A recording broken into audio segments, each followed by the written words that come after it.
Hey everybody, this is my third video, and on this video I wanted to do um I don't know, I guess you can call it a review of some videos I was watching on YouTube called Soft White Underbelly.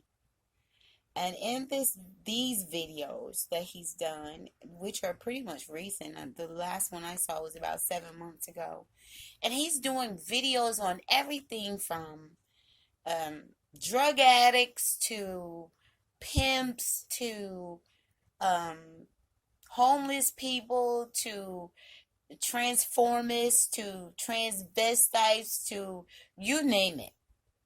He's doing intimate videos of them where they're actually sitting down and just simply talking and saying and talking about what their lives were like and how they ended up to be where they are at this point.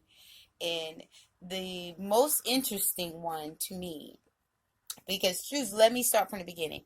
I was very upset when I first saw the first video because the very first one I saw was of this prostitute black lady who I was like, I'm so sick of these people exploiting drug addicts, especially doing videos and exploiting their lives so that you can get likes and all of that kind of stuff from it. But then the more videos I watched, I realized that he was covering a whole underbelly, as he stated. The underbelly, the lost people, the lost ones that we don't think about. And truth be told, if they came into our neighborhoods, into our churches, into our jobs, we look at them like, ugh, what have you gotten into? And he gave them a voice. And I know full well there are many, many, many, many people who have bought into listening to the news articles and on TV and everywhere else saying, oh, the economy's great, everything's fine, we're doing better than we ever have, America's great again. And we forget that there are people who are actually falling through the cracks. And this video is to hopefully shed some light on what falling in the cracks actually means and why it's important for us to understand that if they fall into the cracks, so have we. As a group, there's no such thing as, oh, we can lose this one or that one's okay because they didn't want it. And truth be told, I know full well, as Whitney Houston said, you can't run from yourself because there's nowhere to hide. And I do understand that there are people who choose these lifestyles and they choose to be there. And if that is what they choose, then that's where we need to leave them and let them be there. But there are people who have not chosen it, but it was forced upon them based upon the fact that they did not have a real foundation to build off of.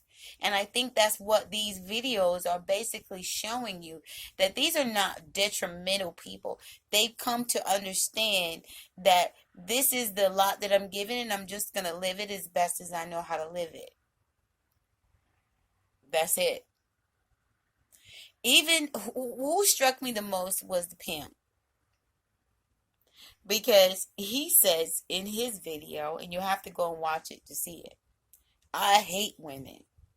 Have always hated them. I have no respect for them, and I make no apologies for not having no respect for them. Any grown woman who is confident in herself would not take offense to that, but then feel some sense of empathy for him. Because you know in your heart something happened to him to make him feel so adamant about the hate. For women in general. He didn't just say women that I know I hate them. He said women in general. And even in his video, he makes it plain that he looks for women who have just as low self-esteem as he has, and that's who he exploits. And there go the prostitute, crackhead videos who fall into that crack. And so my idea and my thought of even being, I'll even say blessed to watch this video, is because I believe that it was supposed to be this way for me to see it. Because there are many times that I look at certain situations and I'm always thinking to myself, I would never do that. So arrogant, but just not even realizing that there are people that will look at some situations I've been in and be like, I would never do that. So it's all in your perception, your mind, how you perceive. But this is how I believe the only way we're going to move forward and actually come out of this deep black hole as a society that we have dug ourselves into is by grace and mercy for all. It doesn't matter. The grace and the mercy that we show to individuals, not groups, because we're easily to group all white people together, all black people together, all Spanish people together, all Asians together. They're all the same. The Jews, everybody's the same. Rich people are horrible people, and they're all terrible, and they all care about themselves. Poor people don't want nothing in life, and that's why they're poor. If we would allow ourselves to get out of that mindset and realize that people are people, because the one main line in all of their videos, and every last one of them that I saw, had the same silver lining, as you could say, that ran through every last one of them, was their foundational truths about their parents, their neighborhoods, their schools, their family structure, what they were taught as children, what they were not taught as children. All of it all kind of like fell on that same, it all landed on that same plane. And I don't care which one it was.